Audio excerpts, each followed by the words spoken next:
Hello everyone, स्वागत है आपका इकरा फिजिक्स में। जैसा कि आप लोगों को पता है कि लास्ट लेक्चर में हमने डिस्कस किया था कि अगर मैं सिस्टम के अंदर जो पार्टिकल्स है उनको कुछ डिस्प्लेस करूं, उनको कुछ वेलोसिटी दूं, उनको कुछ एक्सेलरेशन दूं, तो सेंटर ऑफ मास के पास किस तरीके से डिस्प्लेसमेंट आता है, किस तरीके से वेलोसिटी आती है और किस तरीके से एक्सेलरेशन आता है। ये सारी बातें हमने लास्ट लेक्चर में डिस्कस की थी। अगर ये बातें आपको सीखनी है तो आप यूट्यूब पे टाइप कर सकते हो centre of mass lecture number 4 by Iqra physics. वहां पे आप एक एक चीज डिटेल में सीख सकते हो। ओके, तो आज हम उसी सिलसिले को आगे बढ़ाएंगे और उसी कॉन्सेप्ट को लेके आगे कुछ और कॉन्सेप्ट को बिल्ड करने का ट्राई करेंगे। ओके, तो चलिए स्टार्ट करते हैं आज का खूबसूरत सा लेक्चर। और सबसे पहले एक इंपॉर्टेंट इक्वेशन को लिखते हैं जो कि हमने लास्ट लेक्चर में देखी थी, that is velocity of centre of mass. क्या इक्वेशन थी जो हमने लास्ट लेक्चर में देखी थी? This is nothing but velocity of center of mass. It is equals to m1 v1 plus m2 v2 plus m3 v3 divided by m1 plus m2 plus m3।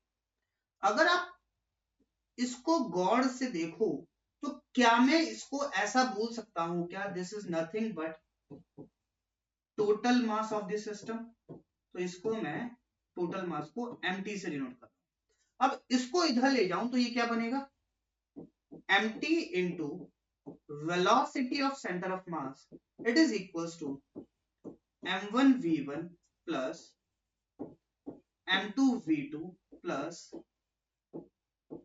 m3 v3। Yes और no? तो अगर आप इसको इसको और इसको गौर से देखो तो m1 v1 मतलब m1 पार्टिकल के पास जो वेलोसिटी है वो है v1, और इन दोनों का अगर मैं प्रोडक्ट करूं तो क्या ये ऐसा नहीं लगता क्या, this is nothing but momentum of particle first. और अगर मैं इसको गौर से देखूं तो this is nothing but momentum of particle 2 and this is nothing but momentum of particle number 3। तो यहां पे mt into velocity of center of mass, it is equals to p1 plus p2 plus p3 and so on. आगे जितने particles होंगे उन सबको हम add करते हुए चलेंगे। तो ये क्या हुआ, momentum of first particle plus momentum of second particle, this is momentum of third particle. तो क्या मैं इन सब के सम को net momentum of this system लिख सकता हूं क्या? This is equals to total mass into velocity of centre of mass. अब बात समझो कि अगर मुझे momentum of centre of mass लिखना है तो क्या वो यही होगा क्या? तो अगर कोई मुझसे ये बात पूछ लेता कि what will be the momentum of centre of mass, तो भी मैं यही जवाब देता। और कोई अगर मुझसे ये बात पूछ लेता कि what will be the momentum of system, तब भी मैं यही जवाब देता, it is equals to total mass into velocity of centre of mass. And this is an important equation जो आपको पता होनी चाहिए। I hope this thing is clear to you. Okay, चलिए आगे बढ़ते हैं और एक और इक्वेशन को लिखने का ट्राई करते हैं विद द इक्वेशन जो हमने लास्ट लेक्चर में पढ़ी थी, जो कि है एक्सेलरेशन की। एक्सेलरेशन की इक्वेशन हमने क्या पढ़ी थी? Acceleration of centre of mass, it is equals to m1 a1 plus m2 a2 plus m3 a3 divided by m1 plus m2 plus m3। अगर आप इसको गौर से देखो, this is nothing but total mass. इसको इधर ले जा रहा हूं, so mt into acceleration of centre of mass, it is equals to m1 a1 plus m2 a2 plus m3 a3। तो अगर आप गौर से देखो, this is my m1 a1, तो क्या आपको ऐसा नहीं लगता क्या कि this is nothing but force applied on particle first whose mass is m1 and whose acceleration is a1। So अगर आप गौर से देखो तो this is mt into acceleration of centre of mass, it is equals to f1 plus f2 plus F3 and so on. अगर आप गौर से देखो, this is nothing but net force which is acting on the system. तो अगर कोई मुझसे ये बात पूछ लेता कि what will be the net force acting on system, so it is equals to total mass into acceleration of center of mass. I hope this thing is clear to you. Okay? तो ये तो बात हुई momentum और net force on the system. अगर मैं आपसे ये बात पूछूं कि what will be the kinetic energy of the system, for example मेरे पास कोई एक पार्टिकल है m1 जिसके पास वेलोसिटी है v1, कोई एक पार्टिकल है m2 जिसके पास वेलोसिटी है v2, कोई एक पार्टिकल है m3 जिसके पास वेलोसिटी है v3, तो what will be the kinetic energy of the system. तो सिमिलरली आप ये बात भी लिख सकते हो 1/2 total mass into velocity of centre of mass का स्क्वायर। ओके? नहीं, ये बात आप नहीं लिख सकते। क्यों? क्योंकि याद करो वर्क पावर एनर्जी का वो लेक्चर जहां पे मैंने आपको एनर्जी के अंदर काइनेटिक एनर्जी बताई थी और वहां पे एक बात लिखवाई थी। क्या बात थी वो? कि लेट्स से मेरे पास कोई m1 पार्टिकल है जिसके पास वेलोसिटी है ये, कोई एक m2 पार्टिकल है जिसके पास वेलोसिटी है इस डायरेक्शन में, कोई एक m3 पार्टिकल है जिसके पास वेलोसिटी है इस डायरेक्शन में। तो अगर मुझे काइनेटिक एनर्जी ऑफ सिस्टम लिखना है तो it will be equals to 1/2 m1 v1 का स्क्वायर प्लस 1/2 m2 v2 का स्क्वायर प्लस 1/2 m3 v3 का स्क्वायर एंड सो ऑन। जितने पार्टिकल्स है उन सब का हाफ mv स्क्वायर ऐड करना होगा। लेकिन कोई यहाँ पे मुझसे ये बात पूछ लेता कि what will be the kinetic energy of centre of mass, तो मैं यहाँ पे क्या लिखता 1/2 m total into velocity of center of mass. I hope this thing is clear to you. यहां से आप ये बात बोल सकते हो कि kinetic energy of system is not equals to kinetic energy of centre of mass. ये काफी इंपॉर्टेंट बात है जो आगे जाके आपके कई सवालों में काम आएगी। ओके? तो मोटी मोटी बात हमने जो सीखी वो ये थी कि अगर मुझे मोमेंटम ऑफ सिस्टम लिखना है या फिर momentum of centre of mass लिखना है तो वो दोनों बराबर होंगे and that will be equals to total mass into velocity of centre of mass. अगर मुझे net force on the system लिखना है तो it will be equals to total mass into acceleration of centre of mass. But अगर मुझे total kinetic energy of the system लिखनी है तो it will be equals to 1/2 m1 v1 का square plus 1/2 m2 v2 का square plus 1/2 m3 v3 का square. It will not be equals to 1/2 total mass into velocity of centre of mass का square. अगर मैं ये बात लिख रहा हूं 1/2 total mass into velocity of centre of mass का square, that will be kinetic energy of centre of mass which is not equal to kinetic energy of system. Kinetic energy of system और kinetic energy of centre of mass दोनों बातें अलग अलग है। I hope this thing is clear to you. चलिए आगे बढ़ते हैं और कुछ इंपॉर्टेंट बातें देखते हैं जो हमने लास्ट लेक्चर में पढ़ी, उसी को समराइज करते हुए और जो हमने आज के लेक्चर में पढ़ी इन दोनों को कंबाइन करने का ट्राई करते हैं। लास्ट लेक्चर में हमने एक बात पढ़ी थी, वो क्या थी कि if all the particles are moving with same velocity then center of mass will also move with that same velocity। ये हमने लास्ट लेक्चर में पढ़ी थी। कहने का मतलब क्या हुआ कि अगर मेरे पास कोई m1 पार्टिकल है जिसके पास वेलोसिटी है v, कोई m2 पार्टिकल है जिसके पास भी वेलोसिटी है v और कोई m3 पार्टिकल है जिसके पास भी वेलोसिटी है v, तो जो हमारा सेंटर ऑफ मास होगा उसके पास भी वेलोसिटी होगी v। तो अगर मैं यहाँ पे काइनेटिक एनर्जी ऑफ सिस्टम लिखना चाहूं तो वो क्या होगी 1/2 m1 plus m2 plus m3 into v square. कैसे हुआ 1/2 m1 into v square, 1/2 m2 into v square, 1/2 m3 into v square. ये हमारे पास काइनेटिक एनर्जी ऑफ सिस्टम होगा। और अगर मैं kinetic energy of centre of mass लिखना चाहूं तो क्या ये भी सेम ही होगा 1/2 total mass which is 1/2 m1 plus m2 plus m3 into v square, so it will be equals to kinetic energy of center of mass।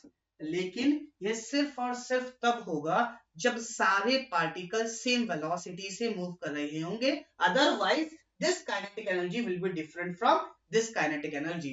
I hope this thing is clear to you। okay, चलिए अगला important point देखते हैं। अगला important point क्या है? If center of mass is at rest, then particle can move with different velocity। इसका कहने का मतलब क्या हुआ था? हमने एक एग्जांपल देखा था। क्या एग्जांपल था? कि जस्ट एक 3 किलोग्राम का ब्लॉक इस डायरेक्शन में मूव कर रहा था 2 मीटर पर सेकेंड से, और एक 2 किलोग्राम का ब्लॉक इस डायरेक्शन में मूव कर रहा था 3 मीटर पर सेकेंड से।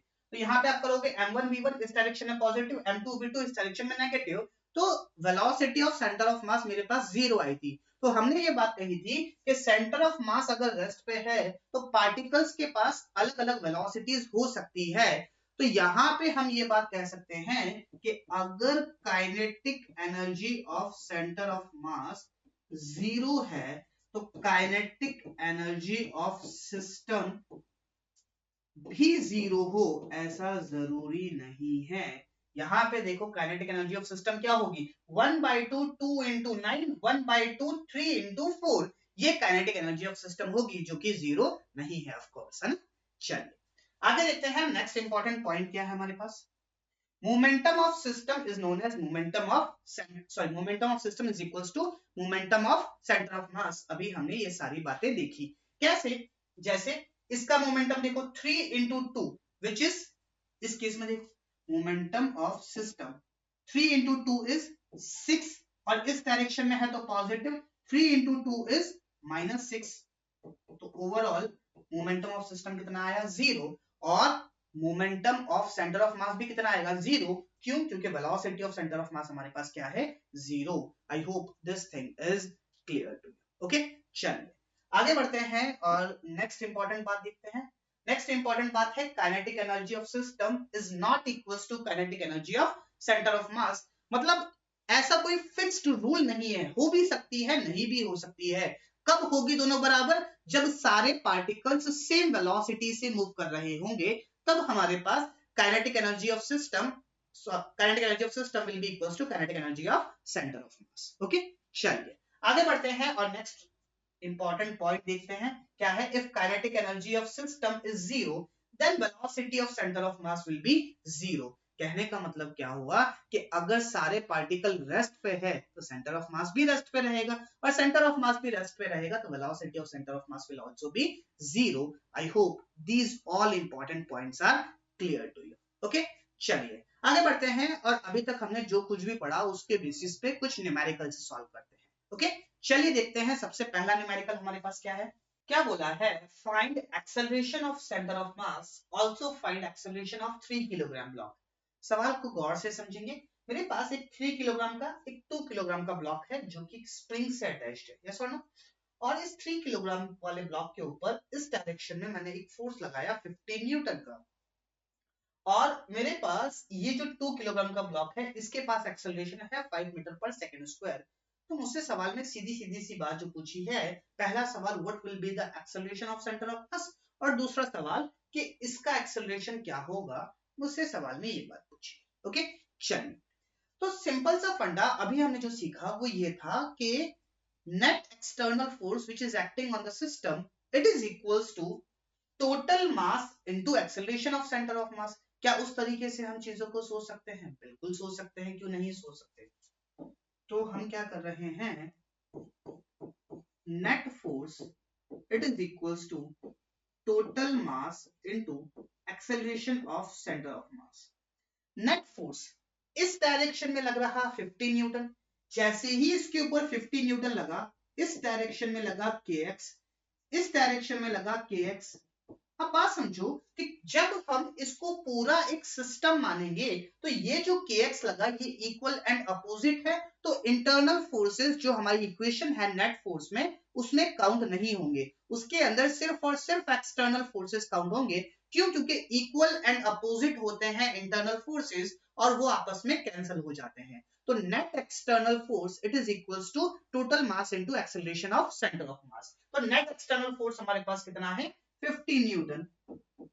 Total mass of the system 3 + 2 is 5 into acceleration of centre of mass. तो acceleration of centre of mass हमारे पास आ जाएगा 50/5 which is 10 मीटर पर सेकंड स्क्वायर।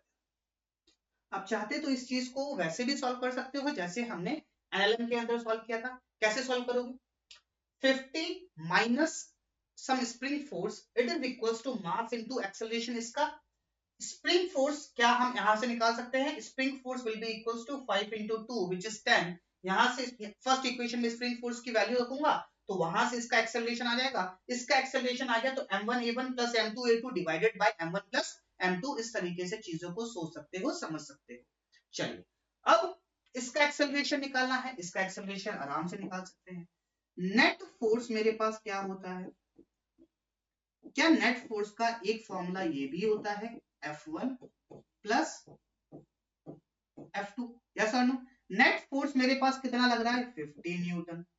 m1 कितना है? 2 और एक्सेलरेशन कितना है? 5 प्लस m2 कितना है? 3 और a2 मुझे निकालना है तो ये इस तरफ आएगा तो 40 divided by 3 this will be the acceleration of second block. और पॉजिटिव आ रहा है इसका मतलब इसी डायरेक्शन में होगा which is 40/3 मीटर पर सेकंड स्क्वायर।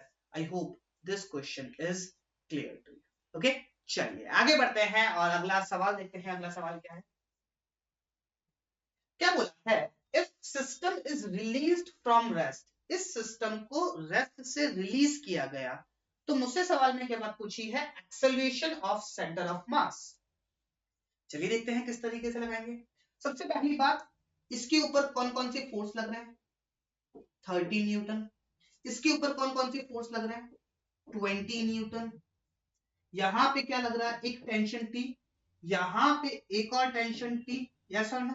अगर मैं ये बात बोल रहा हूं कि 30 किलोग्राम बड़ा है तो इसका एक्सेलरेशन A नीचे, तो इसका एक्सेलरेशन A ऊपर। अब इसका एक्सेलरेशन A नीचे है तो 30 minus T it is equal to 3 × A, या फिर हमारा शॉर्टकट चलाने वाला फोर्स माइनस रोकने वाला force which is 30 minus 20 divided by total mass that will be A। तो A कितना आ जाएगा? 30 minus 20 divided by total mass which is 3 + 2 5। तो A आ जाएगा 2 मीटर पर सेकंड स्क्वायर। अब इसका एक्सेलरेशन आया नीचे की तरफ 2 मीटर पर सेकंड स्क्वायर। इसका एक्सेलरेशन आया ऊपर की तरफ 2 मीटर पर सेकंड स्क्वायर। और मुझसे सवाल में ये बात पूछी है कि what will be the acceleration of centre of mass. तो सर वो भी 2 मीटर पर सेकंड स्क्वायर आ जाएगा। लास्ट लेक्चर में आपने बताया तो था कि अगर सारे पार्टिकल सेम एक्सेलरेशन से मूव कर रहे हैं तो सेंटर ऑफ मास भी उसी एक्सेलरेशन से मूव करेगा। बताया तो था, लेकिन बेटा यहाँ पे एक्सेलरेशन का मतलब acceleration is a vector quantity. यहाँ पे डायरेक्शन अलग अलग है, भले ही मैग्नीट्यूड सेम हो तो acceleration of centre of mass 2 metre पर सेकंड स्क्वायर नहीं आएगा। अगर दोनों का एक्सेलरेशन नीचे की तरफ 2 मीटर पर सेकंड स्क्वायर होता तब मैं ये बात कहता कि acceleration of centre of mass will also be 2 metre पर सेकंड स्क्वायर नीचे की तरफ। I hope this thing is clear to you. तो यहाँ पे acceleration of centre of mass आपको निकालना पड़ेगा। ठीक है भैया, निकाल लेंगे, कौन सी बड़ी बात है। क्या बोलता है acceleration of centre of mass? m1a1 plus m2a2 divided by m1 plus m2। मैं क्या कर रहा हूं? ऊपर वाले डायरेक्शन को पॉजिटिव मान रहा हूं और नीचे वाले डायरेक्शन को नेगेटिव मान रहा हूं। तो ऊपर वाला एक्सेलरेशन पॉजिटिव तो 2 × 2 विल बी 4, नीचे वाला acceleration negative so 3 × 2 will be -6 divided by total mass which is 5। तो acceleration of centre of mass आ जाएगा 2/5 मीटर पर second square. I hope this thing is clear to you. ठीक है, चलिए अगला क्या है? Velocity of centre of mass after 2 second. उसके ऊपर आते हैं। उससे पहले इसी चीज को क्या हमारे पास एक और तरीका है क्या निकालने का? बिल्कुल है एक और तरीका, और वो क्या है? Net force is equal to total mass into acceleration of centre of mass. कैसे समझने की कोशिश करेंगे। सबसे पहले इसके अंदर ये टेंशन निकालो, टेंशन कितनी होगी। टेंशन के लिए यहां पे इक्वेशन क्या बनेगी, T minus 20 it is equals to mass into acceleration which is 2 2 4। तो टेंशन की वैल्यू आ जाएगी 24 न्यूटन। टेंशन की वैल्यू हो जाएगी 24 न्यूटन। तो यहां पे 24, तो यहां पे टेंशन T, यहां पे टेंशन T और ऊपर की तरफ आ जाएगी 2T। यस और नो। ये जो पुली है ये तो हमारे पास मासलेस है। तो अगर आप इस पूरे सिस्टम को गौर से देखो और इसके ऊपर लगाओ net force is equal to total mass into acceleration of centre of mass, तो नेट फोर्स कितना होगा, नीचे की तरफ 20 plus 30 which is 50 newton, minus ऊपर की तरफ 2T which is 2 into 24 newton, it is equal to total mass which is 3 plus 2 5 into acceleration of centre of mass. तो again acceleration of centre of mass आ जाएगा 50 minus 48 is 2/5 metre पर second square. और क्योंकि हमने बड़ा force नीचे वाले को माना था तो नीचे की तरफ आएगा, बिल्कुल नीचे की तरफ आएगा। यहां पे भी इस नेगेटिव का मतलब है कि नीचे की तरफ है 2/5 मीटर पर सेकंड स्क्वायर। तो net force is equal to mass into acceleration of centre of mass. इस तरीके से हम चीजों को सोच सकते हैं, समझ सकते हैं। ओके, चलिए आगे बढ़ते हैं और सेकंड पार्ट पे आते हैं। Velocity of centre of mass after 2 second. Velocity of centre of mass after 2 second, अगर मेरे पास सेंटर ऑफ मास का एक्सेलरेशन आया 2/5 मीटर पर सेकंड स्क्वायर, तो क्या मैं ऐसा बोल सकता हूं कि एक्सेलरेशन ऑफ सेंटर ऑफ मास मेरे पास कांस्टेंट है। और अगर acceleration of centre of mass constant है तो वेलोसिटी निकालना कौन सी बड़ी बात है। तो अगर सिस्टम रेस्ट से रिलीज किया गया तो initial velocity of centre of mass is 0, acceleration of centre of mass downward direction में है तो -2/5 मीटर पर सेकंड स्क्वायर। टाइम है मेरे पास 2 सेकंड, तो velocity of centre of mass आ जाएगा initial velocity of centre of mass plus acceleration of centre of mass into T. Initial velocity तो 0 हो गई, एक्सेलरेशन है -2/5 इनटू टाइम है 2, तो ये आ जाएगा -4/5 मीटर पर सेकंड। तो इसका मतलब क्या हुआ कि 2 सेकंड के बाद नीचे जा रहा होगा with the velocity of 4/5 metre पर सेकंड। ओके, चलिए नेक्स्ट सवाल क्या है, displacement of centre of mass after 2 second. तो अगेन अगर मेरे पास फाइनल वेलोसिटी आ गई, इनिशियल वेलोसिटी मुझे पता है, एक्सेलरेशन ऑफ सेंटर ऑफ मास मुझे पता है, तो डिस्प्लेसमेंट निकाल सकता हूं। या तो सेकंड इक्वेशन लगा लो या थर्ड इक्वेशन लगा लो। मैं लगा रहा हूं second equation, displacement of center of mass it is equals to initial velocity of center of mass into t plus 1/2 acceleration of center of mass into t square।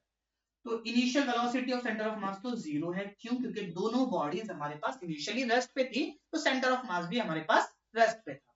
It is equals to 1/2 acceleration of centre of mass है -2/5 और time है 2, तो 2 का square हो जाएगा 4।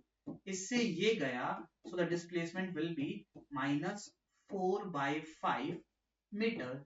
मतलब 2 second के बाद सेंटर ऑफ मास नीचे आ चुका होगा bye 4/5 meter। I hope this thing is clear to you and this question is also clear to you. Okay, चलिए आगे बढ़ते हैं और अगला सवाल देखते हैं। अगला सवाल क्या है, क्या बोला है, find acceleration of centre of मास। सवाल को समझने की कोशिश करेंगे। मेरे पास क्या है कि एक 3 किलोग्राम का ब्लॉक है जो कि एक स्ट्रिंग से अटैच्ड है और एक 2 किलोग्राम वाले ब्लॉक से इस तरीके से अटैच्ड है। और ये 2 किलोग्राम वाला ब्लॉक एक रफ सरफेस के ऊपर रखा हुआ है, इसका कोफिशिएंट ऑफ फ्रिक्शन 0.5 आपको दे रखा है। और आपको सवाल में ये बात बोल रखी है कि the system is released from rest and this block starts moving with the same acceleration as of 3 kilogram. दोनों का एक्सेलरेशन सेम ही होगा, क्यों, क्योंकि दोनों सेम ही स्ट्रिंग से अटैच्ड है।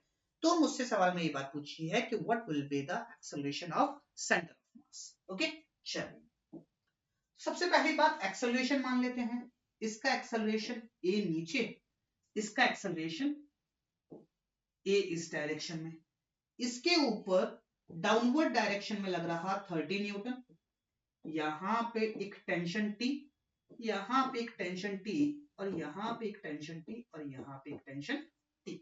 I hope this thing is clear.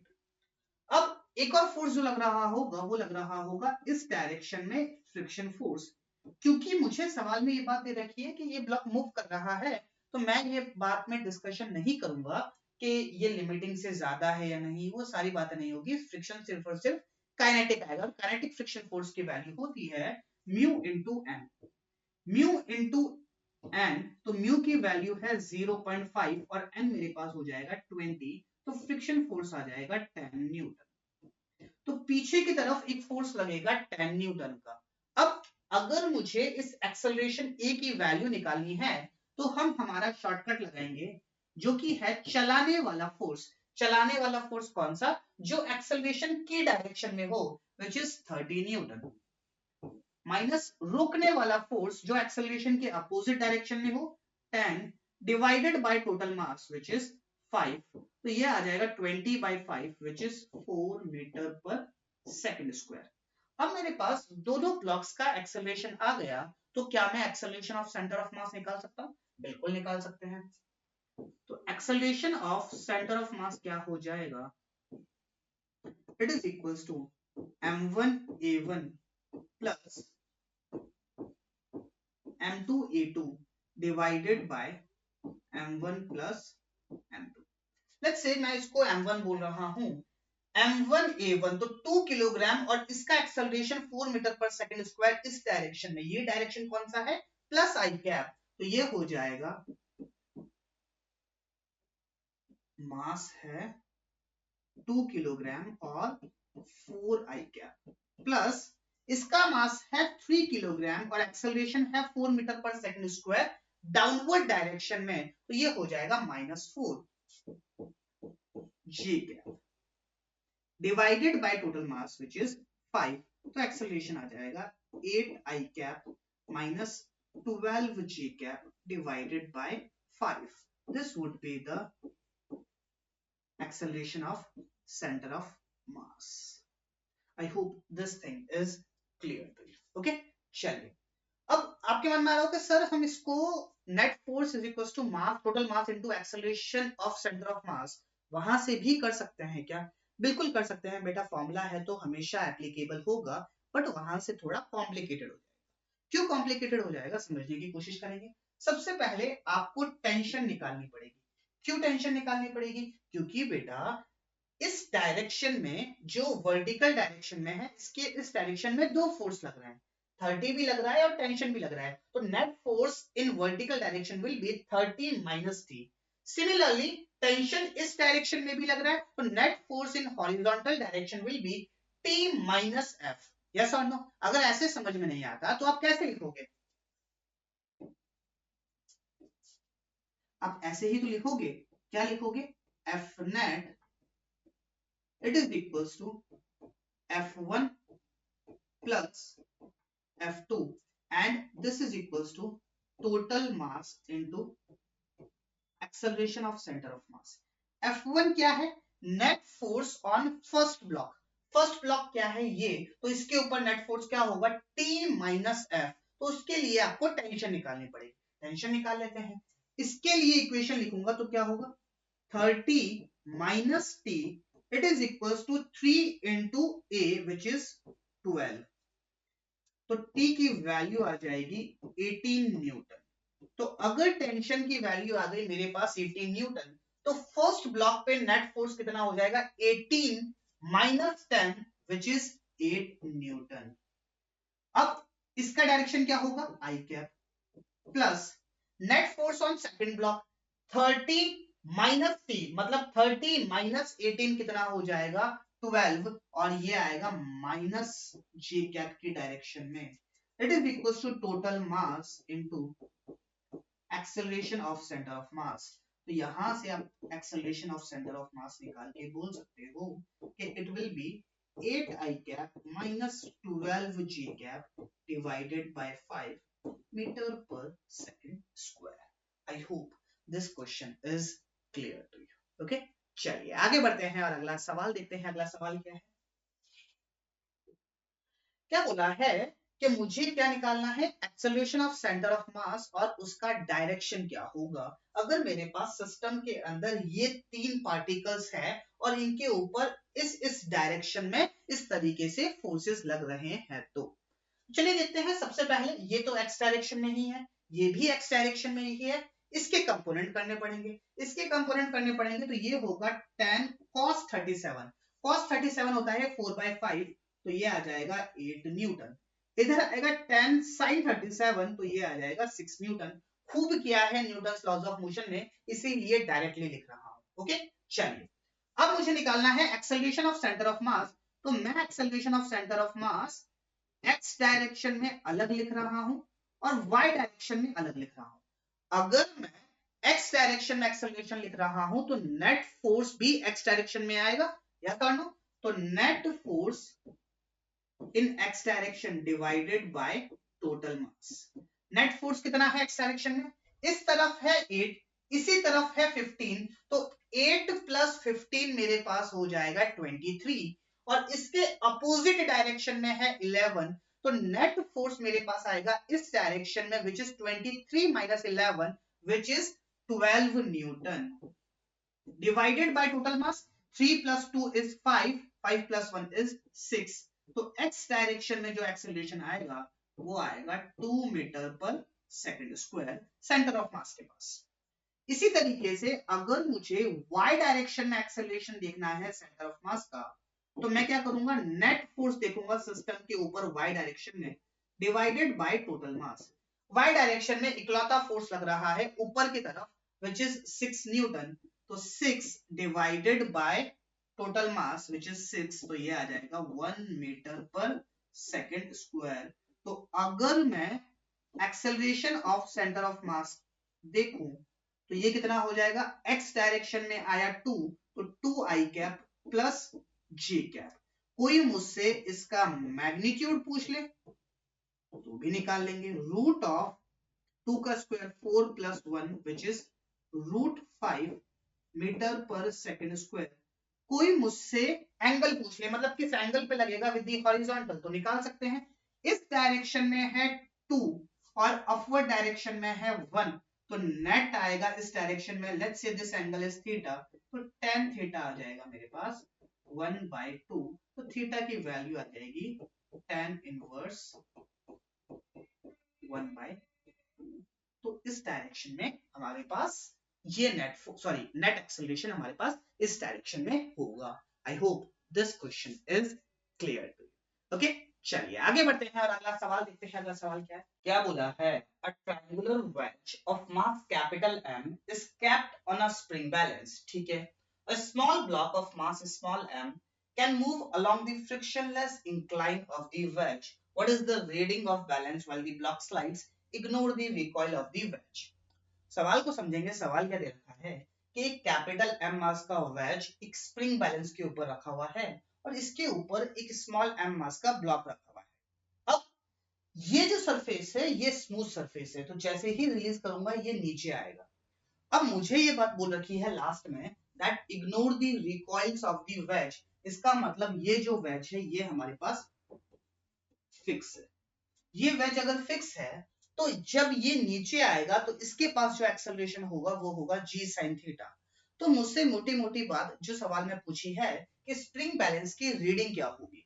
Spring balance की रीडिंग मतलब ये कैपिटल M और स्प्रिंग बैलेंस की जो कॉमन सरफेस है इनके बीच में नॉर्मल की वैल्यू क्या होगी। स्प्रिंग बैलेंस क्या मेजर करता है, नॉर्मली मेजर करता है, तो उस नॉर्मल की वैल्यू क्या होगी, मुझसे सवाल में ये पूछी है। ओके, चलिए तो सबसे पहला जो स्टेप होगा हमारा वो ये होगा कि इस capital M plus small m इन दोनों का कंबाइंड फ्री बॉडी डायग्राम बनाते हैं एज अ सिस्टम।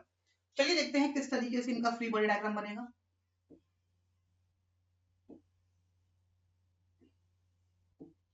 ये है मेरे पास कैपिटल M, तो डाउनवर्ड डायरेक्शन में इसके ऊपर लग रहा होगा mg। ये है स्मॉल m, तो इसके ऊपर डाउनवर्ड डायरेक्शन में लग रहा होगा स्मॉल mg। और दिस इज माय नॉर्मल, जो कि ये स्प्रिंग बैलेंस की सरफेस इसके ऊपर लगा रही होगी। मेरा टारगेट है इस नॉर्मल को कैलकुलेट करना, यस और नो। चलिए अब बात समझेंगे कि इसके पास स्मॉल m के पास जो एक्सेलरेशन आएगा, एक एक्सेलरेशन आएगा इस तरफ which is my g sin theta, yes और नो। ये एंगल हमारे पास थीटा गिवन में है, तो ये जो एक्सेलरेशन आएगा वो आएगा g sin थीटा। मैं क्या लगाने की कोशिश कर रहा हूं, मैं लगाने की कोशिश कर रहा हूं net force in the vertical direction it should be equals to total mass into acceleration of centre of mass. Sir आपने हॉरिजॉन्टल डायरेक्शन में क्यों नहीं लिखा? क्योंकि बेटा हॉरिजॉन्टल डायरेक्शन में तो देखो कोई भी फोर्स नहीं लग रहा है। अगर हॉरिजॉन्टल डायरेक्शन में कोई फोर्स नहीं लग रहा तो acceleration of centre of mass in horizontal direction will be zero, yes और नो। अब जितने भी फोर्सेस है सब वर्टिकल डायरेक्शन में है, तो मैं लगा रहा हूं net force in vertical direction is equals to total mass into acceleration of centre of mass in vertical direction. तो उसके लिए मुझे क्या चाहिए, ये जो दोनों मास है इन दोनों के एक्सेलरेशन चाहिए इन वर्टिकल डायरेक्शन। भैया ये जो वेज है ये तो फिक्स है, इसका तो ना तो हॉरिजॉन्टल में कोई एक्सेलरेशन है ना वर्टिकल के अंदर कोई एक्सेलरेशन है। बचा ये स्मॉल ब्लॉक, इसका एक एक्सेलरेशन है इस डायरेक्शन में g sin थीटा, इसका कंपोनेंट ले लेता हूं वर्टिकल डायरेक्शन में। कौन सी बड़ी बात है, देखो ये एंगल थीटा, तो ये एंगल भी हमारे पास थीटा, इसका एक कंपोनेंट आएगा इस तरफ g sin theta cos theta, और एक कंपोनेंट आएगा इस तरफ which is g sin square theta, and this is the component जो हमारे काम का है। इस कंपोनेंट से हमको कोई लेना देना नहीं है, क्यों? क्योंकि हम देख रहे हैं what will be the acceleration of centre of mass in vertical direction. Okay, तो सबसे पहला मेरा काम है वो है acceleration of centre of mass निकालना, acceleration of centre of mass in vertical direction. चलिए तो वो क्या होगा, m1 a1 इन y डायरेक्शन। चलिए इसको, इसकी अगर मैं बात करूं तो m, और इस डायरेक्शन को, इस डायरेक्शन के अंदर इसका जो एक्सेलरेशन है वो है g sin स्क्वायर थीटा, तो ये हो जाएगा m into minus g sin square theta plus capital M into इसका एक्सेलरेशन तो कुछ होगा ही नहीं, क्यों? क्योंकि ये तो फिक्स है, तो ये आ जाएगा zero divided by total mass which is m plus capital M। याद रखिए मैंने अपवर्ड डायरेक्शन को पॉजिटिव माना है और डाउनवर्ड डायरेक्शन को नेगेटिव माना है, यस और नो। अब मैं क्या लगाने जा रहा हूं, net force in vertical direction F net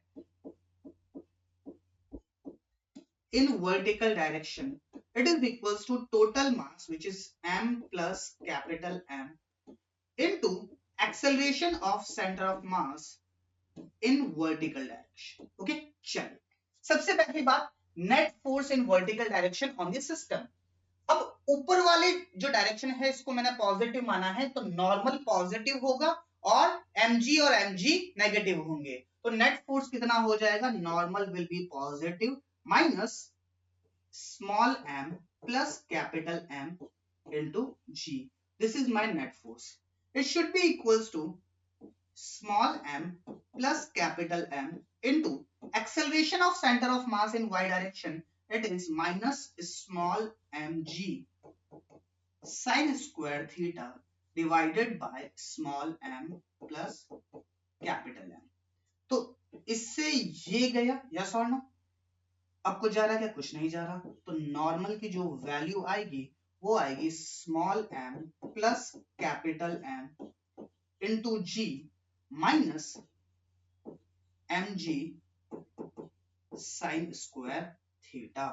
so this would be the reading of this spring balance. क्यों? क्योंकि स्प्रिंग बैलेंस हमारे पास नॉर्मल ही मेजर करता है। I hope this question is clear to you. Okay, चलिए अब आगे बढ़ते हैं और एक और कॉन्सेप्ट सीखने का ट्राई करते हैं which is my conservation of linear momentum.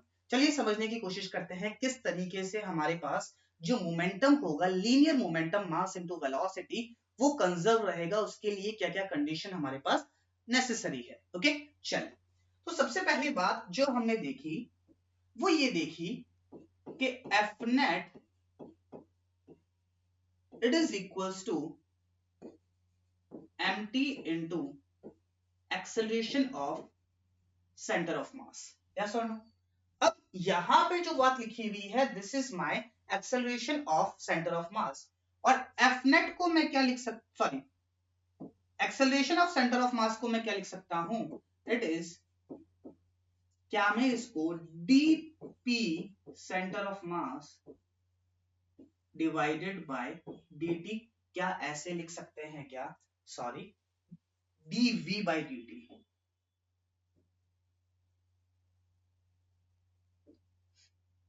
D V centre of mass divided by D T, yes और नो। तो एफ नेट मेरे पास क्या आ गया, D P divided by D T, yes और नो। अब बात समझो कि F net is equal to D P divided by D T, which is rate of change of centre of mass, it is equals to net force which is acting on this system. अगर मैं ये बात कह रहा हूं कि if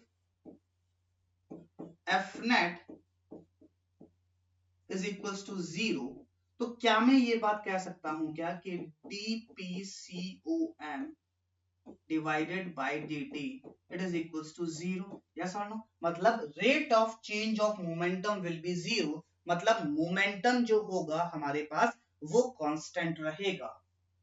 it means that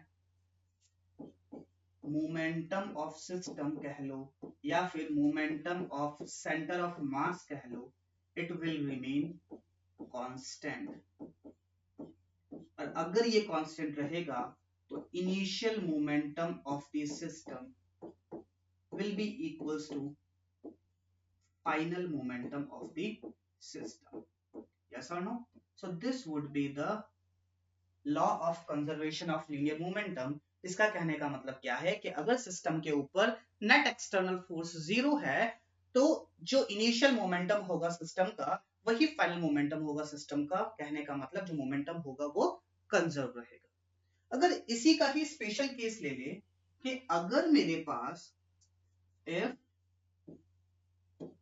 net जो है सिर्फ और सिर्फ एक्स डायरेक्शन में 0 है, तो हम क्या करेंगे, मोमेंटम को कंजर्व कर देंगे एक्स डायरेक्शन में। अगर मेरे पास सिर्फ और सिर्फ वाई डायरेक्शन में नेट फोर्स 0 है, तो हम क्या कर देंगे कि मोमेंटम को कंजर्व कर देंगे सिर्फ और सिर्फ वाई डायरेक्शन में।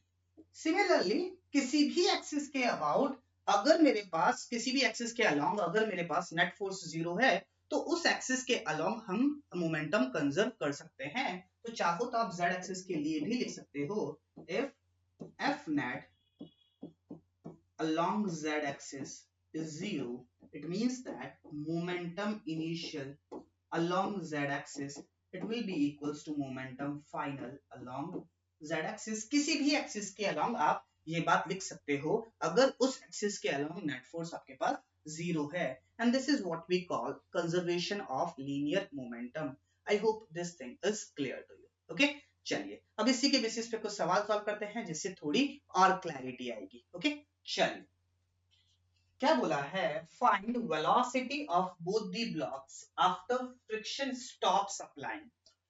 ये सवाल हमने देख रखा है। ये कब देखा था, जब वर्क पावर एनर्जी के अंदर हमने वर्क डन बाय फ्रिक्शन देखा था, work done by kinetic friction.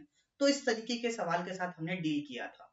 वहां पे भी हमने इन दोनों ऑब्जेक्ट्स की, इन दोनों ब्लॉक्स की फाइनल वेलोसिटी निकाली थी। वहां पे तरीका थोड़ा अलग था, इक्वेशन ऑफ मोशन लगा के हमने निकाली थी। यहाँ पे तरीका और अच्छा होगा और सिंप्लीफाइड होगा, और कंजर्वेशन ऑफ लीनियर मोमेंटम किस तरीके से आपको हेल्प करता है ये आपको एक बेहतरीन तरीके से समझने का मौका मिलेगा। ओके चलिए सवाल को समझते हैं धीरे धीरे। सवाल क्या कह रहा है, मेरे पास एक 3 किलोग्राम का ब्लॉक है जो कि एक स्मूथ सरफेस के ऊपर रखा हुआ है। ये जो सरफेस है ये स्मूथ है और इसके ऊपर एक 2 किलोग्राम का ब्लॉक रखा हुआ है और इन दोनों के बीच में जो कोफिशिएंट ऑफ फ्रिक्शन है वो है 0.5। और क्या बात दे रखी है कि ये जो ऊपर वाला ब्लॉक है इसके पास इस डायरेक्शन में वेलोसिटी है 10 मीटर पर सेकेंड, और इसके पास अगर वेलोसिटी है 10 मीटर पर सेकेंड तो मुझे ये बात पता है कि इसके ऊपर एक फ्रिक्शन फोर्स लग रहा होगा इस डायरेक्शन, यस और नो। और जो फ्रिक्शन फोर्स इसके ऊपर इस डायरेक्शन में लग रहा होगा वही फ्रिक्शन फोर्स इसके ऊपर इस डायरेक्शन में लग रहा होगा। यस और नो? अब बात समझेंगे कि क्या होगा कि इसकी वेलोसिटी इधर, फ्रिक्शन फोर्स इधर, जिसकी वजह से क्या होगा कि इसकी वेलोसिटी डिक्रीज होगी, मतलब वेलोसिटी का मैग्नीट्यूड डिक्रीज होगा, स्पीड डिक्रीज होगी, और स्पीड डिक्रीज होगी डिक्रीज होगी डिक्रीज होगी डिक्रीज होगी, हमको ये बात पता है। अब 3 किलोग्राम की अगर मैं बात करूं तो इसके ऊपर जो नेट फोर्स लग रहा है वो इस डायरेक्शन में है। इनिशियली ये रेस्ट पे था, तो जिस डायरेक्शन में फोर्स लगेगा उसी डायरेक्शन में इसका मोशन होगा, तो इसका मोशन इस डायरेक्शन में होगा और स्पीड इंक्रीज होती जाएगी। अब क्या हो रहा है, धीरे धीरे इसकी स्पीड डिक्रीज हो रही है और नीचे वाले की स्पीड इंक्रीज हो रही है। तो क्या होगा कि ऊपर वाले की स्पीड डिक्रीज होते होते होते कुछ वेलोसिटी आएगी और नीचे वाले की स्पीड इंक्रीज होते होते होते कुछ वेलोसिटी आएगी। जब इनकी दोनों की वेलोसिटी सेम हो जाएगी तब क्या मैं ये बात कह सकता हूं कि इन दोनों के बीच में कोई रिलेटिव मोशन नहीं हो रहा होगा, और जब इन दोनों के बीच में कोई रिलेटिव मोशन नहीं हो रहा होगा तो फ्रिक्शन लगना हो जाएगा बंद। तो मुझसे सवाल में ये बात पूछी है कि find their common velocity when friction stops applying. I hope the question is clear to you. Okay, चलिए अब सवाल को समझेंगे कि क्या इस पूरे सिस्टम में एक्स डायरेक्शन के अंदर कोई फोर्स लग रहा है क्या? क्या इस पूरे सिस्टम में एक्स डायरेक्शन के अंदर कोई फोर्स लग रहा है क्या? सर लग तो रहा है, ये फ्रिक्शन फोर्स और ये फ्रिक्शन फोर्स ये लग तो रहा है बेटा, ये इंटरनल फोर्स हो जाएगा। कि क्या ये एक्सटर्नल फोर्स होगा? नहीं। क्यों? क्योंकि जब मैं सिस्टम मानूंगा तो ये इक्वल एंड अपोजिट आपस में कैंसिल हो जाएगा, तो ये तो इंटरनल फोर्स हो जाएगा। तो हमको ये बात पता है कि F external in x direction is 0। अगर x डायरेक्शन में नेट फोर्स नहीं है, इसका मतलब मोमेंटम कंजर्व रहेगा x डायरेक्शन के अंदर। अगर x डायरेक्शन के अंदर मोमेंटम कंजर्व रहेगा तो क्या मैं ये बात बोल सकता हूं क्या कि लेट्स से इसका मास है 3 किलोग्राम और इसका मास है 2 किलोग्राम, इसके पास और इसके पास जब कॉमन वेलोसिटी आ जाएगी तो यहाँ पे जो मोमेंटम है it should be equals to यहाँ पे जो मोमेंटम है। यहाँ पे कितना मोमेंटम है एक्स डायरेक्शन में? Momentum initial in X direction it should be equals to momentum final in X direction. इस डायरेक्शन को पॉजिटिव ले रहा हूं तो 2 इंटू 10 विच इज 20, ये रेस्ट पे है तो ये हो जाएगा 0। It should be equals to 3 plus 2 into we.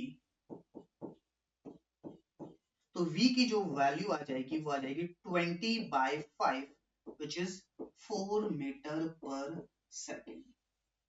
I hope this thing is clear to you. Okay, चलिए अब अगर आप गौर से देखो तो यहाँ पे एक और चीज आप नोट कर सकते हो। क्या चीज है कि यहाँ पे अगर velocity of centre of mass initially देखो, initial velocity of centre of mass तो वो कितनी होगी?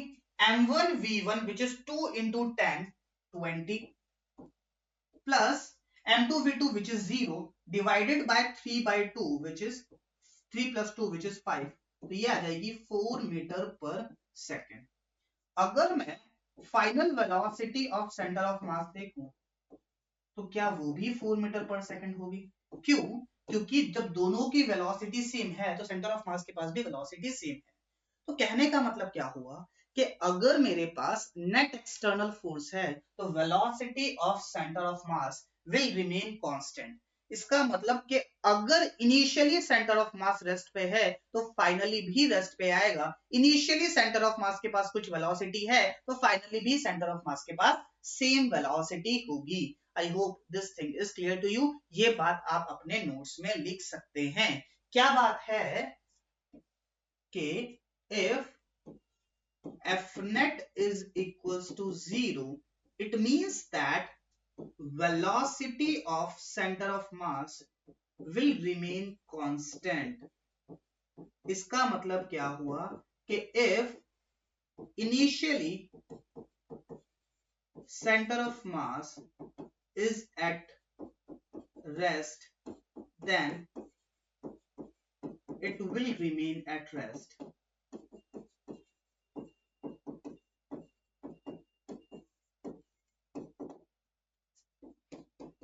second point, if initially center of mass is moving with some velocity,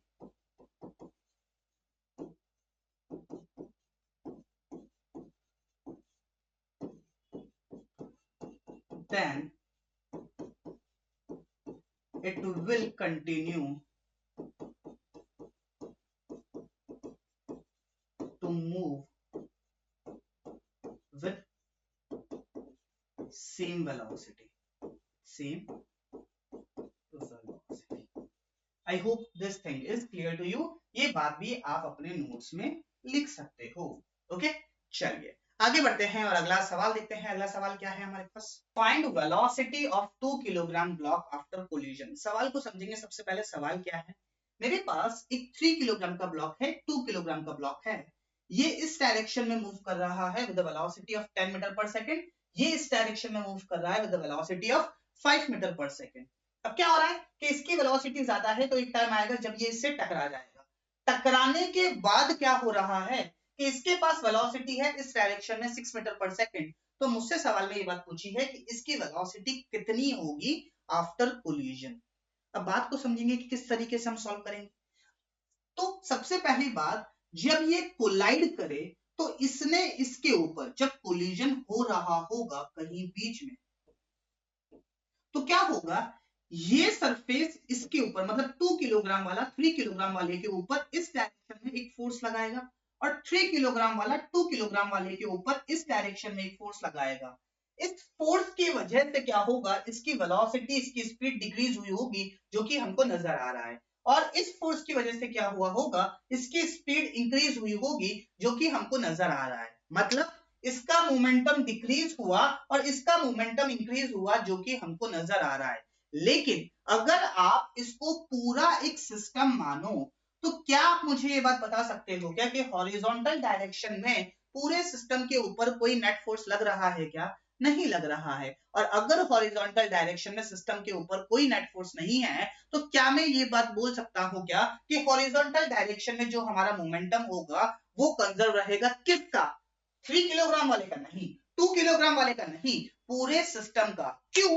क्योंकि 3 किलोग्राम वाले पे तो नेट फोर्स लग रहा है, 2 किलोग्राम वाले पे तो नेट फोर्स लग रहा है, पूरे सिस्टम के ऊपर कोई भी नेट फोर्स नहीं है. इसीलिए पूरे सिस्टम का मोमेंटम कंजर्व रहेगा एक्स डायरेक्शन में. I hope this thing is clear to you. Okay, चलिए तो कर देते हैं momentum conserve.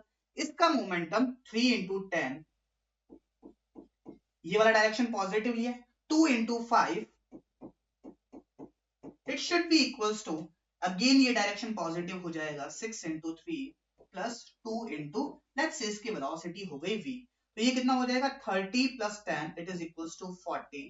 6 3 is 18 plus 2v.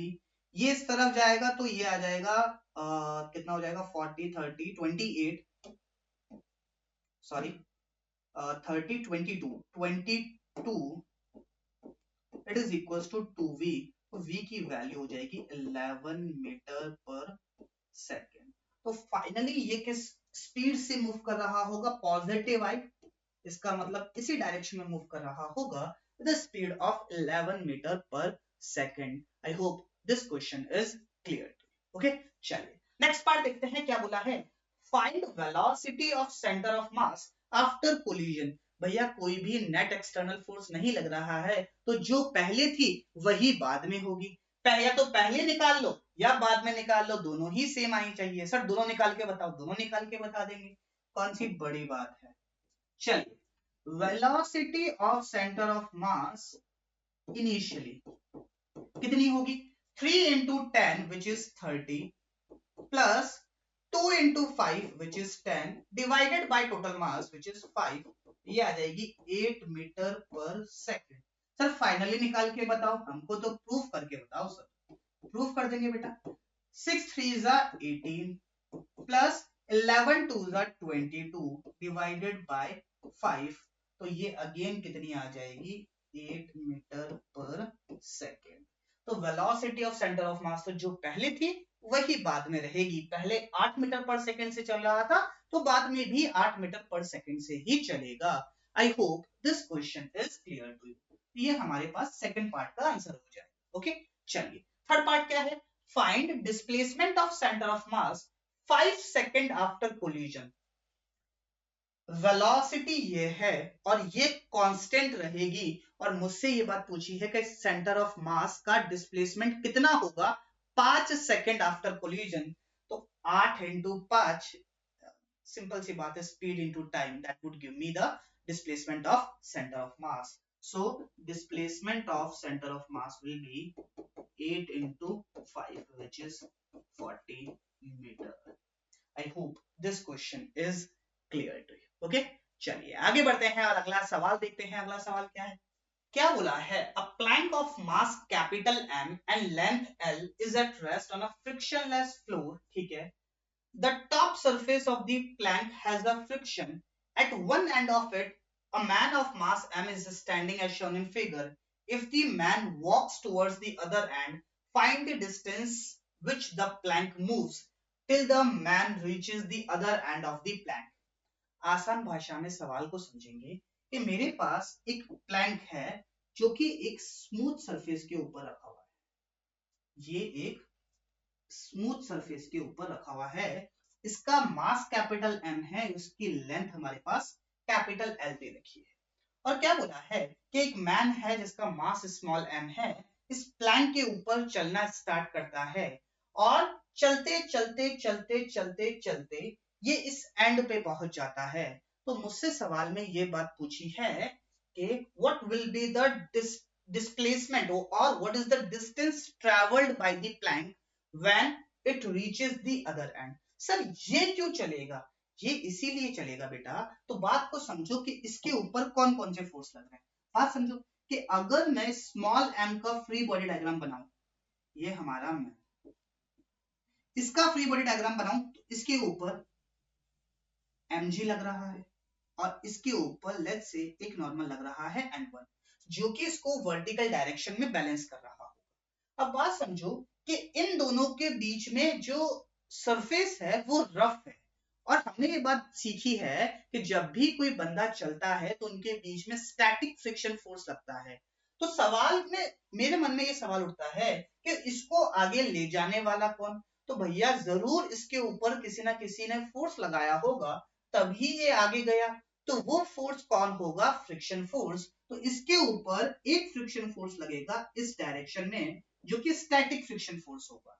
अब जो स्टैटिक फ्रिक्शन फोर्स इसके ऊपर आगे की डायरेक्शन में लगा, जिसकी वजह से ये आगे चला, वही स्टैटिक फ्रिक्शन फोर्स इस प्लैंक के ऊपर पीछे की तरफ लगेगा, which is Fs, जिसकी वजह से ये पीछे आएगा और जिसकी वजह से इसका कुछ ना कुछ डिस्प्लेसमेंट आएगा, जिसकी वजह से हमको सवाल आया कि कितना डिस्टेंस ये ट्रेवल करेगा जब ये यहां से यहां पहुंच जाएगा। ओके, चलिए अगर मैं इसका फ्री बॉडी डायग्राम बनाऊं, तो इसके ऊपर डाउनवर्ड डायरेक्शन में कैपिटल mg लग रहा है और अपवर्ड डायरेक्शन में एक नॉर्मल लग रहा है। ओके, चलिए अब बात को समझेंगे कि अगर मैं बात करूं कि इसके ऊपर हॉरिजॉन्टल डायरेक्शन में कौन सा फोर्स लग रहा है, तो मुझे ये बात समझ में आती है कि इसके ऊपर हॉरिजॉन्टल डायरेक्शन में एक स्टैटिक फ्रिक्शन फोर्स लग रहा है, जिसकी वजह से क्या होगा कि इसकी वेलोसिटी इंक्रीज होगी जब ये यहां से यहां पहुंचेगा। ओके, अब अगर मैं प्लैंक की बात करूं तो इसके ऊपर हॉरिजॉन्टल डायरेक्शन में कौन सा फोर्स लग रहा है, तो इसके ऊपर हॉरिजॉन्टल डायरेक्शन में एक स्टैटिक फ्रिक्शन फोर्स लग रहा है, जिसकी वजह से इसकी वेलोसिटी इंक्रीज होगी इस डायरेक्शन में। जब ये यहां से यहां पहुंच जाएगा तो इसकी वेलोसिटी के अंदर भी कोई ना कोई चेंज आएगा, इस डायरेक्शन में इसकी वेलोसिटी इंक्रीज होगी। हमको ये बात पता है, क्यों, क्योंकि इकलौता फोर्स जो लग रहा है वो स्टैटिक फ्रिक्शन फोर्स लग रहा है हॉरिजॉन्टल डायरेक्शन में। लेकिन अगर मैं सिस्टम की बात करूं, अगर मैं सिस्टम की बात करूं, तो क्या मैं ऐसा बोल सकता हूं क्या कि पूरे सिस्टम में हॉरिजॉन्टल डायरेक्शन में कोई भी नेट फोर्स नहीं है। सर ये फ्रिक्शन नहीं है क्या, बेटा जब मैंने सिस्टम को कंसीडर किया तो ये जो फ्रिक्शन होगा ये तो इंटरनल फोर्स बन जाएगा, और इंटरनल फोर्स बन जाएगा तो हम उसको नेट फोर्स में इंक्लूड नहीं करते, क्योंकि हमारी जो इक्वेशन होती है उसके अंदर सिर्फ और सिर्फ एक्सटर्नल फोर्सेस को इंक्लूड करते हैं। Net external force it is equal to total mass into acceleration of centre of mass. तो यहाँ पे ये जो फ्रिक्शन फोर्स होगा ये इंटरनल फोर्स हो जाएगा। ओके सर, तो मतलब मोटी मोटी बात जो हमको समझ में आई कि इस पूरे सिस्टम के ऊपर प्लैंक और मैन का जो सिस्टम है इसके ऊपर कोई भी हॉरिजॉन्टल डायरेक्शन में नेट फोर्स नहीं लग रहा। इसका मतलब हॉरिजॉन्टल डायरेक्शन में जो मोमेंटम होगा वो हमारे पास कंजर्व रहेगा। इसका मतलब वेलोसिटी ऑफ सेंटर ऑफ मास जो होगी वो कांस्टेंट रहेगी। पहले क्या थी? पहले हमारे पास velocity of centre of mass थी 0। क्यों? क्योंकि इनिशियली सब कुछ रेस्ट पे था, फिर ये चलना स्टार्ट हुआ। यस और नो? तो इनिशियली अगर मेरे पास velocity of centre of mass 0 थी तो फाइनली भी मेरे पास velocity of centre of mass 0 ही रहेगी। इसका मतलब कि वेलोसिटी, इसका मतलब सेंटर ऑफ मास जो होगा वो कहीं पे मूव नहीं करेगा। पर सेंटर ऑफ मास कहीं पे मूव नहीं करेगा, इसका मतलब क्या होगा कि डिस्प्लेसमेंट ऑफ सेंटर ऑफ मास कितना होगा? 0। मतलब displacement of centre of mass 0 रहा। ये फंडा हमको इस तरीके के सवालों में लगाना होता है। कहने का मतलब इसके अंदर फंडा क्या लगता है कि velocity of center of mass is 0 initially and finally. It means that displacement of center of mass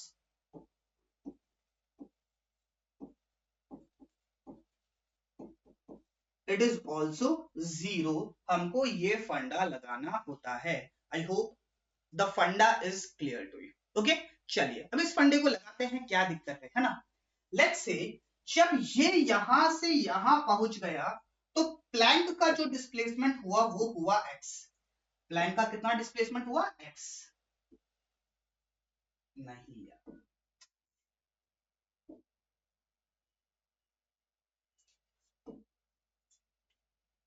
let's say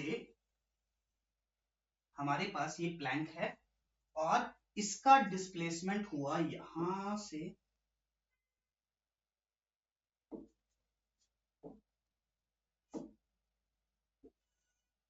ये डिस्प्लेसमेंट हुआ x इस डायरेक्शन में और ये बंदा उठ के यहां से यहां चला गया। यस और नो? और ये जो लेंथ है हमारे पास ये है। अब बात समझो कि ये पूरी लेंथ थी l, तो ये लेंथ कितनी हो जाएगी? l minus x. यस और नो? तो हमको मोटी मोटी बात ये हुई कि प्लैंक का डिस्प्लेसमेंट हुआ x और मैन का ग्राउंड के रिस्पेक्ट में जो डिस्प्लेसमेंट हुआ वो हुआ l माइनस एक्स। क्यों? क्योंकि ये कितना चला? l माइनस एक्स इस डायरेक्शन में चला। अब हमने ये बात देखी कि displacement of centre of mass is 0। Yes और नो? तो क्या मैं ये फंडा लगा सकता हूं क्या कि m1 delta r1 plus m2 delta r2 it should be equals to 0। क्यों? क्योंकि divided by m1 plus m2 it is equals to delta r centre of mass. तो ये 0 तो इधर वाला टर्म भी आके हमारे पास 0 हो जाएगा। एक डायरेक्शन को पॉजिटिव मान लो तो दूसरे डायरेक्शन को आपको नेगेटिव मानना पड़ेगा। सबसे पहले इसको, ये जो मैन है इसको मैंने फर्स्ट बोला, तो m इंटू इसका डिस्प्लेसमेंट कितना है? l minus x. m into l minus x plus इसका प्लैंक का मास कितना है? कैपिटल M, और इसका डिस्प्लेसमेंट कितना है? Minus x. इसका डिस्प्लेसमेंट हो जाएगा minus X, it is equals to 0। तो m into L minus M X minus capital M X it should be equals to 0। ये उस तरफ जाएगा तो M L it is equals to small m plus capital M divided by x। तो x की जो value आ जाएगी वो आ जाएगी M L divided by m plus capital. Yes और नो? तो हमारे पास जो x की वैल्यू आई it is equals to M L divided by m plus capital M। और ये किस डायरेक्शन में आई? जिस डायरेक्शन में मैन मूव किया उसके अपोजिट डायरेक्शन में। तो इसी को कॉन्सेप्ट बनाते हुए हम आगे के जितने भी सवाल है वैसे ही सॉल्व करेंगे। क्या कॉन्सेप्ट बना हमारे पास कि displacement of plank, displacement of plank it is equals to mass of man into क्या है? m into L.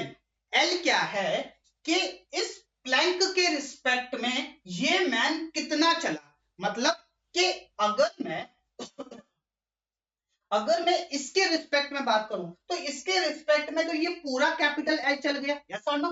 प्लैंक के रिस्पेक्ट में पहले ये यहाँ पे था, फिर ये यहाँ पे पहुंच गया, इसका मतलब प्लैंक के रिस्पेक्ट में ये जो मैन है पूरा कैपिटल एल चल गया। तो क्या मैं ऐसा बोल सकता हूं क्या, मास of man into displacement of man with respect to Planck divided by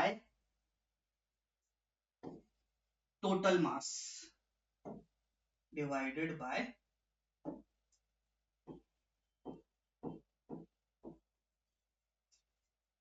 mass of man या फिर total mass divided by total mass।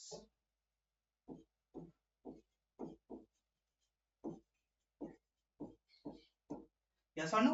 तो इस तरीके से इस कॉन्सेप्ट के ऊपर हम सारी चीजों को सॉल्व करेंगे, इसी कॉन्सेप्ट के ऊपर हम आगे चल के चीजों को सॉल्व करेंगे। ओके चलिए, तो एक दो सवाल और देख लेते हैं जिससे थोड़ी और क्लैरिटी आएगी। आई होप ये फॉर्मूला आपको क्लियर हुआ होगा। और एक और इंपॉर्टेंट बात कि ये जो डिस्प्लेसमेंट होगा इसका जो डायरेक्शन होगा it will be opposite to what? Displacement of man. Okay, I hope this thing is clear. Okay, चलिए आगे बढ़ते हैं और इसी के बेसिस पे एक दो सवाल और करते हैं जिससे थोड़ी और क्लैरिटी आ जाएगी हमारे पास। क्या सवाल है समझने की कोशिश करेंगे। वही सवाल है और इस बार ये बात पूछी है till the man reaches the center of the plank, मतलब ये यहां से L/2 डिस्टेंस पे चला तो x की जो वैल्यू आ जाएगी वो आ जाएगी m mass of the man into displacement with respect to Planck is L/2 divided by small m plus capital M। और ये चाहो तो इसको नेगेटिव लिख सकते हो, नेगेटिव मतलब जिस डायरेक्शन में मैन मूव किया उसके अपोजिट डायरेक्शन में ये मूव किया। I hope this thing is clear to you. देखा कितना आसान हो गया आपके लिए चीजों को सोचना और समझना। ओके चलिए आगे बढ़ते हैं और अगला सवाल देखते हैं। अगला सवाल क्या है, क्या बोला है, both boy and girl exchange their position, find displacement of plank, displacement of body, body नहीं boy, displacement of boy and displacement of girl. तो डिस्प्लेसमेंट ऑफ प्लैंक निकालना हमारे लिए कोई बड़ी बात नहीं है। सबसे पहली बात इसका इफेक्ट देखो, फिर इसका इफेक्ट देखो, फिर दोनों को ऐड कर दो। चलो नहीं आता समझ में, सबसे पहले जो हमारा ओरिजिनल मेथड है उससे ट्राई करते हैं, उसके बाद हमारे शॉर्ट ट्रिक से चीजों को सॉल्व करेंगे। हमने क्या किया, इस प्लैंक को डिस्प्लेस करवा दिया x। इस प्लैंक को लेट्स से हमको नहीं पता कि ओवरऑल डिस्प्लेसमेंट किधर होगा, हमने मान लिया कि इस डायरेक्शन में इसका डिस्प्लेसमेंट हुआ x। हमने मान लिया कि इसका जो डिस्प्लेसमेंट हुआ ये हुआ x। और क्या बोला है कि इन दोनों ने अपनी पोजीशन एक्सचेंज कर ली, मतलब गर्ल यहां पे आ गई और बॉय यहां पे आ गया, यहां पे हमारे पास बॉय आ गया और इसकी जो लेंथ है वो है हमारे पास 10 मीटर। अब बात समझो कि ये पूरी है हमारे पास 10 मीटर, ये x है तो ये बचा हुआ कितना आया 10 माइनस x। अब बात समझो कि ये पूरी है 10 मीटर और ये x है तो ओवरऑल यहां से लेके यहां तक कितना आया 10 plus x। This is the displacement of girl, this is the displacement of boy and this x is the displacement of the plank. I hope the question is clear to you. अब मुझसे सवाल में क्या बात पूछी है कि तीनों ही पूछे हैं, है ना। तो सिंपल सी बात कि कोई भी x डायरेक्शन में कोई भी नेट एक्सटर्नल फोर्स नहीं है तो velocity of centre of mass will be remain constant. इसका मतलब पहले रेस्ट पे थी तो बाद में भी रेस्ट पे रहेगा, इसका मतलब displacement of centre of mass will be 0। इसका मतलब क्या हुआ कि m1 into delta r1 plus m2 into delta r2 plus m3 into delta r3 will remain 0। ठीक है, सबसे पहले इसको मैंने बोला m1, this is my first, तो इसका डिस्प्लेसमेंट कितना हुआ 10 minus x, this is the displacement of the boy. तो इसका मास कितना है 80 इंटू 10 माइनस एक्स, पॉजिटिव है तो पॉजिटिव लिख दिया। लेट्स से गर्ल को मैंने बोला m2, तो इसका मास है 40 और इसका डिस्प्लेसमेंट कितना हुआ 10 प्लस एक्स, तो माइनस क्यों, क्योंकि नेगेटिव डायरेक्शन में है 40 into 10 plus x, plus m3 मैंने बोला प्लैंक को, प्लैंक का मास है 100 और इसका डिस्प्लेसमेंट नेगेटिव डायरेक्शन में कितना है x। ओके चलिए, ये कितना हो गया 800 minus 80x minus 400 minus 40x minus 100x, it should be equals to 0। तो ये कितना हो गया 100 40 140 140 और 80, 100 140 140 और 80 120 और ये हो गया 400, it is equals to 100 plus 140 140 plus 80 is 220x। तो x की वैल्यू हो जाएगी 400 डिवाइडेड बाय 220, इससे ये गया 2 11 जा 20 जा, तो x की वैल्यू आ गई 20/11। कुछ मिस्टेक तो नहीं हुई है, एक बार आपस देख लो। 80 इंटू 10 माइनस एक्स बिल्कुल सही है, माइनस 40 इंटू 10 प्लस एक्स बिल्कुल सही है, प्लस 100 इंटू माइनस एक्स, तो ये हो जाएगा 800 minus 80x minus 400 minus 40x and minus 100x। तो 800 माइनस 400 विल बी 400 और ये कितना हो जाएगा 140 प्लस 80 हो जाएगा अपने पास 220। So 220x will be equals to 400. So 20/11, this would be the displacement of the plank and the direction would be negative direction. Okay. अब next मुझसे क्या पूछा है, displacement of boy, boy का displacement कितना होगा 10 minus x, तो 10 minus x की वैल्यू नेगेटिव आएगी which is 20/11, 20/11, तो ये कितना आ जाएगा 110 minus 20 divided by 11, so it will be कितना हो जाएगा 90/11।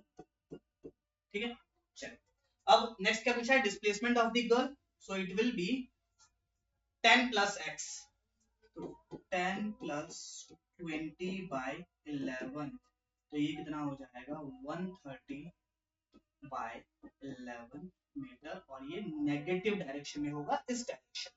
आई hope this question is clear to you and all the concepts are clear to you. Okay चलिए आगे बढ़ते हैं और अगला सवाल देखते हैं। अगला सवाल क्या है, अच्छा आगे बढ़ने से पहले क्या हम इसको हमारी ट्रिक से सॉल्व कर सकते थे क्या, बिल्कुल कर सकते थे और बिल्कुल चुटकियों में आंसर आता हमारे पास। किस तरीके से होगा समझने की कोशिश करेंगे। ये हमारा प्लैंक, यहाँ पे एक बॉय था जिसका मास था 80 किलोग्राम, यहाँ पे एक गर्ल थी जिसका मास था 40 किलोग्राम, इस प्लैंक का मास था 100 किलोग्राम और इसकी लेंथ थी 10 मीटर। यस और नो। तो अब मैं क्या देख रहा हूं, सबसे पहले ये यहाँ पे पहुंचा तो इसकी वजह से प्लैंक का डिस्प्लेसमेंट होगा इस डायरेक्शन में, इसके अपोजिट डायरेक्शन में, और इस डायरेक्शन को मैं नेगेटिव ले रहा हूं, minus mass of boy which is 80 into displacement with respect to plank कितना हो जाएगा 10 divided by total mass, 80 plus 40 is 120 divided by plus 100 is 220 plus, अब इसका इफेक्ट हमने देख लिया, इसका इफेक्ट जब ये यहां पे पहुंचेगी तो इसका इफेक्ट क्या होगा, प्लैंक इस डायरेक्शन में मूव करेगा और इस डायरेक्शन को मैं पॉजिटिव दूंगा और कितना होगा 40 into 10 divided by total mass which is 220, तो ये कितना आ जाएगा माइनस 800 प्लस 400 डिवाइडेड बाय 220, तो ये आ जाएगा माइनस 400 डिवाइडेड बाय 220, इससे ये गया 2 11 जा 2 20 जा, इट विल बी माइनस 20/11 और नेगेटिव हमको क्या बता रहा है कि प्लैंक का डिस्प्लेसमेंट होगा इस डायरेक्शन में। सर ये कैसे निकालेंगे डिस्प्लेसमेंट ऑफ द बॉय, मुझे भी ये बात पता है कि displacement of boy with respect to plank कितना है, इस डायरेक्शन में पॉजिटिव है विच इज 10 मीटर, तो इसको मैं क्या बोल सकता हूं, displacement of boy minus displacement of plank, it is equal to 10 displacement of boy minus displacement of plank कितना आया था, -20/11, it is equal to 10। Displacement of boy कितना आ जाएगा, 10 minus 20/11 which is equals to 90/11 meter. I hope this thing is clear to you। और इसी तरीके से आप डिस्प्लेसमेंट ऑफ गर्ल भी निकाल सकते हो। ओके, चलिए आगे बढ़ते हैं और अगला सवाल देखते हैं। अगला सवाल क्या है, इसी का ही अगला पार्ट है कि जब ये दोनों सेंटर पे पहुंच जाएंगे तो तीनों सवाल रिपीट करो। दिस इज योर होमवर्क, आपके लिए होमवर्क है कि ये आपको करके आना है और टेलीग्राम पे मैसेज करना है what will be the correct answer for this. कैसे करोगे, सबसे पहले इसका इफेक्ट शॉर्टकट लगाओ। इसका इफेक्ट कितना होगा, इसका डिस्प्लेसमेंट नेगेटिव लूंगा 80 into 5 डिवाइडेड बाय 220, फिर इसका लिखूंगा तो पॉजिटिव लिखूंगा 40 into 5 divided by 220, this would be the total displacement of the Planck. उसके बाद इसका निकालना और इसका निकालना कौन सी बड़ी बात है, वेक्टर तो हमको सॉल्व करना आता ही है। I hope this question is also clear to you. Okay, चलिए आगे बढ़ते हैं और अगला सवाल देखते हैं। अगला सवाल क्या है, क्या बोला है, 3 men A, B and C of masses 40 kilogram, 50 kilogram and 60 kilogram are standing on a plank of mass 90 kilogram which is capped on a horizontal plane. If A and C exchange their position, then mass B will shift. mass B कितना shift होगा, मुझसे सवाल में ये बात पूछी है। अब बात समझो कि ये A, ये B और ये C, ये यहां से यहां पहुंच गया, ये यहां से यहां पहुंच गया, इसका कोई मोशन नहीं हुआ है। लेकिन ये जो होगा, ये जो प्लैंक है नीचे रखा हुआ, इसके साथ साथ आगे भी बढ़ेगा। तो क्या मैं ये बात कह सकता हूं क्या कि जितना प्लैंक मूव करेगा उतना ही ये जो 50 किलोग्राम वाला सेंटर वाला बॉय है, ये जो मैन है, उतना ही ये मूव करेगा। यस और नो, इस बात को समझो। ये यहां से यहां पहुंचा, ये यहां से यहां पहुंचा, लेकिन ये तो कहीं मूव किया ही नहीं, ये प्लैंक के साथ साथ मूव कर रहा है। तो जितना डिस्प्लेसमेंट प्लैंक का होगा उतना ही डिस्प्लेसमेंट इस मैन का होगा। यस और नो।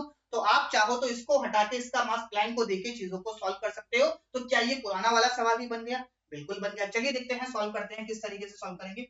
सबसे पहले इसका इफेक्ट, एक्स की वैल्यू निकाल रहे हैं, इसका इफेक्ट कितना होगा, नेगेटिव डायरेक्शन में होगा, -40 into exchange their position मतलब 4 मीटर चला, divided by total mass. Total mass कितना हो गया, 90 plus 60 it is equals to 150, 150 plus 50 is 200, 200 plus 40 is 240। ठीक है, ये यहां से यहां आया, इसकी वजह से प्लैंक जाएगा पॉजिटिव डायरेक्शन में, तो इसका डिस्प्लेसमेंट हो जाएगा पॉजिटिव डायरेक्शन में।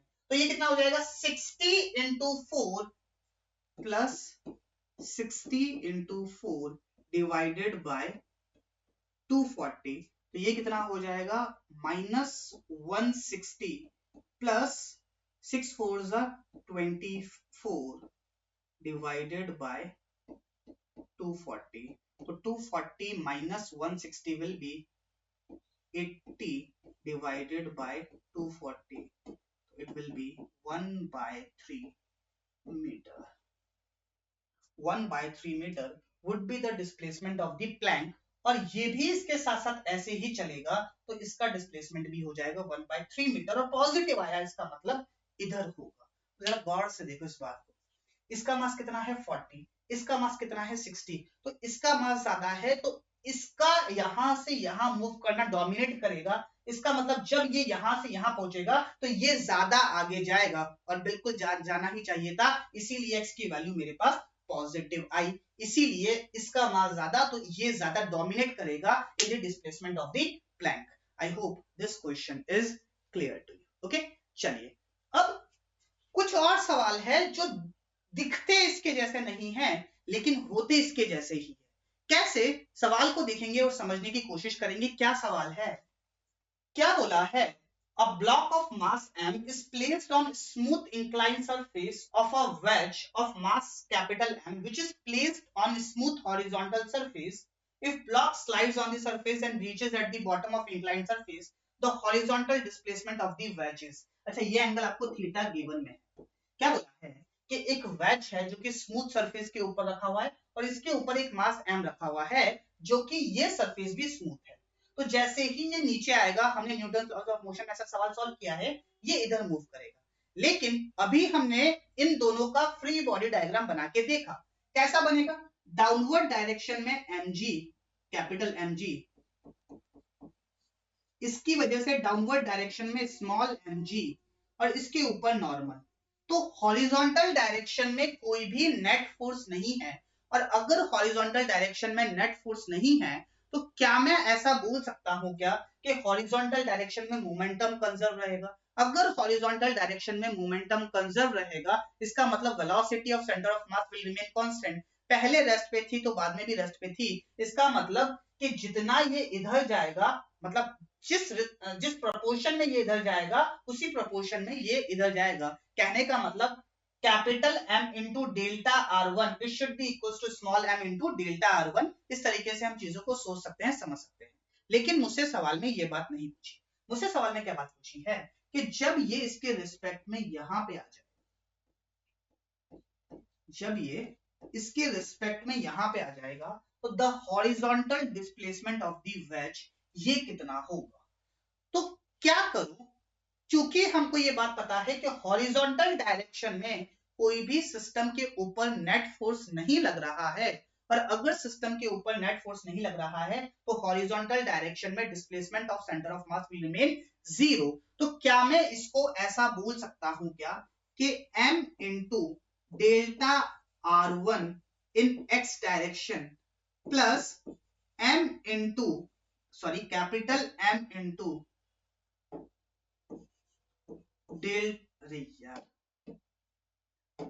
Capital M into delta R2 in x direction will remain zero. Yes or no? क्यों? क्योंकि displacement of centre of mass in X direction will remain zero. अब इस स्मॉल m का हॉरिजॉन्टल डायरेक्शन में कितना displacement हुआ, क्या हम ये बात निकाल सकते हैं क्या? बिल्कुल निकाल सकते हैं। कैसे? क्योंकि अगर आप गौर से देखो तो इसके रिस्पेक्ट में इसका जो डिस्प्लेसमेंट हुआ वो कितना हो गया? L cos theta. ये मैं क्या बता रहा हूं, कैपिटल M के रिस्पेक्ट में M का डिस्प्लेसमेंट कितना हुआ? ये L। तो क्या ये डिस्टेंस L cos थीटा हुआ या नहीं हुआ? यस और नो? तो इसका डिस्प्लेसमेंट हुआ L cos थीटा। तो ये लगाने के बजाय क्या हम हमारी शॉर्ट ट्रिक लगा सकते हैं क्या? कैसे लगाएंगे? इसके रिस्पेक्ट में इसका डिस्प्लेसमेंट हुआ L cos थीटा, तो जो प्लैंक का डिस्प्लेसमेंट होगा डेल्टा R2 इन x डायरेक्शन, ये कितना हो जाएगा? m into L cos theta divided by small m plus capital M, और ये आएगा नेगेटिव डायरेक्शन में। क्यों? क्योंकि ये आगे गया तो ये भी पीछे गया होगा।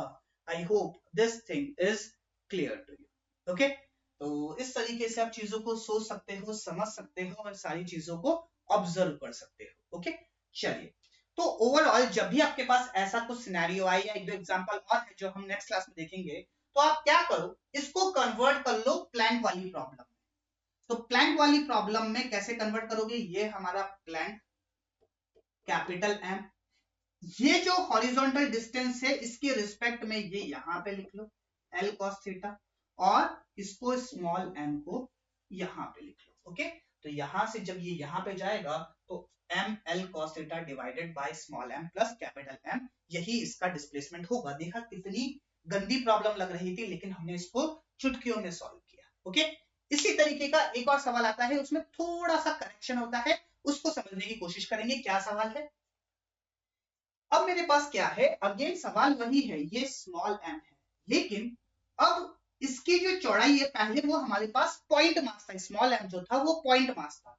यहाँ पे अब इसकी कुछ ना कुछ लेंथ भी है विच इज माई L। तो जब ये यहाँ पे आएगा, सॉरी, जब ये यहां पे आएगा तो इस पॉइंट का डिस्प्लेसमेंट बेसिकली दिस सवाल will be converted into this one, that here it is capital M और इसकी इसी डायरेक्शन में लेंथ है L। तो अगर आप गौर से देखो तो ये L है और इसकी लेंथ है कैपिटल L। ये पोर्शन कितना मूव किया होगा, this is my L minus small L, yes और नो। तो इसके रिस्पेक्ट में इसका डिस्प्लेसमेंट कितना होगा, L cos theta minus L, और अगर ये डिस्प्लेसमेंट हुआ होगा तो डिस्प्लेसमेंट ऑफ द प्लैंक कितना हो जाएगा, small M into capital L cos theta minus small L divided by small M plus capital M. और ये हमारे पास नेगेटिव आएगा, और नेगेटिव हमको क्या बात बता रहा है कि इसका डिस्प्लेसमेंट पीछे की तरफ होगा। I hope this question and this concept is clear to you. इस कॉन्सेप्ट को अच्छे से समझ के आना, चीजों को सोच के आना, समझ के आना, नेक्स्ट क्लास में वापस काम आएगा। सेम फॉर्मूला आता है हमारे पास वेलोसिटी के लिए, और के लिए भी हम सेम चीज यूज कर सकते हैं। I hope this all things are clear to you. Okay, चलिए तो आज के लिए इतना ही। That's it from my side for today. Thank you so much everyone.